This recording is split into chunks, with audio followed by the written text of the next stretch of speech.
Parallelamente alla riforma presidenziale intendiamo dare seguito al processo virtuoso di autonomia differenziata già avviato da diverse regioni italiane, secondo il dettato costituzionale in attuazione dei principi di sussidiarietà e solidarietà in un quadro di coesione nazionale. Nel discorso della Premier Giorgia Meloni alla Camera trova spazio anche l'autonomia, riforma che insieme al presidenzialismo la maggioranza intende portare avanti in questa legislatura.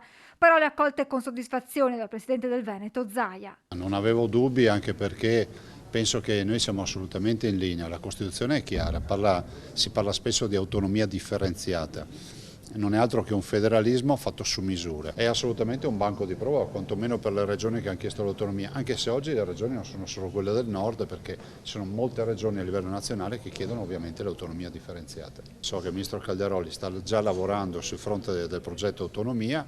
Non abbiamo sprecato 5 anni, abbiamo incontrato e incrociato 5 governi differenti in 5 anni, che la dice lunga.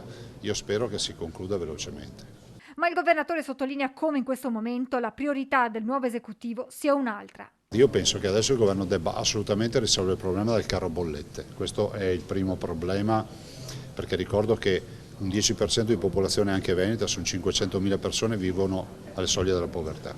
Mi aspetto, aggiunge Zaia, un provvedimento straordinario, estremo del governo come fatto in epoca Covid. Aiutare famiglie e imprese per restare sul mercato, perché non si abbassino le serrande, perché comunque quei segnali che già si vedono di accesso alla cassa integrazione, agli ammortizzatori sociali e quella timida purtroppo già segnale di disoccupazione non prenda piede e ci riporti indietro nel tempo. Giorgia Meloni nel suo discorso alla Camera usa la metafora di una nave in tempesta, con la nave che altro non è che l'Italia, alle prese con il caro energia, l'inflazione e il rischio recessione.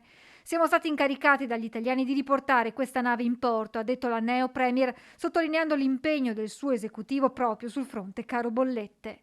Anche per questo sarà necessario mantenere e rafforzare le misure nazionali a supporto di famiglie e imprese, sia sul versante delle bollette sia su quello del carburante.